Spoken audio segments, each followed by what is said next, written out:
Hi guys, quick demo of, I suppose I call it PMR shore boat boxes integration with DSRC first test.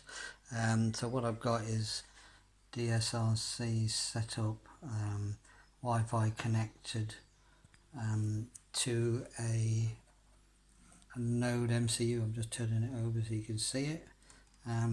Normally some of the pins would be connected to the main lights, a timer, a horn, whatever, but at the moment I've just got a couple of connections, which is the I2C bus connecting to an Arduino Nano on this box, and there's another box over here with an Arduino Nano, and both of these boxes are connected via a standard PMR radio. If I just show you from the distance, so that this on this side is the shore box.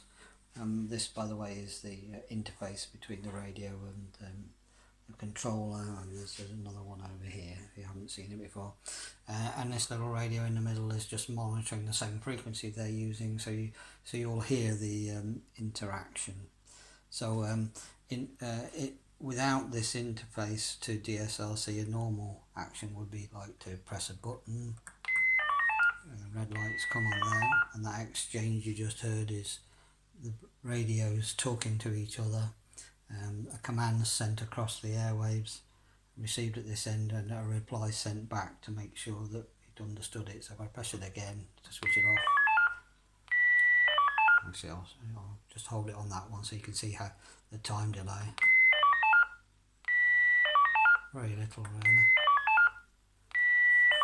Okay, so that's the standard sort of functions of the box for signalling to somebody who can't hear, so they can see the lights rather than hear the horns. It will do race countdown and that sort of thing by itself, but the idea is to integrate it with DSRC. So this is set up for 2 races. It's in debug mode, so it's going to go quite quickly. What I've done, I've made it so it won't react to the horns, otherwise it'd be trying to send 3 horns and all that sort of stuff, which it just wouldn't be able to do in the time to exchange the radio signals. So if I press start, it's counting down. I'll actually turn the volume up a little bit. 10. So what should happen is when class 1 comes on the screen there, then class 1 should light over here and also on the other box. So there's class 1 and it's already done it. Okay, so we have a green here. I'm sorry about the LEDs being different, and a green there. So I'll hold it over here. 2, 1. And there's the prep light, the blue line, which is mimicking this over here. So then again, so prep's going to go down next. 4, 3, 2, 1. So quite impressive, very little delay. So we're coming up to race start, so it'll be class down. Well, actually it's going to go on to race start 2, so class 2 will come on. 2, 1. Class 2. I'll just do a 10. clear so we can see the screen. 5, 4, 3, 2, 1. So class 2 prep up. Class 2 prep up. So what I'll do is I'll do an abandon just so you can see the.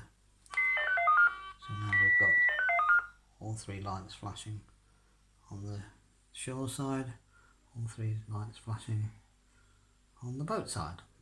And if I'll press clear behind, and there's the signal to switch all the lights off.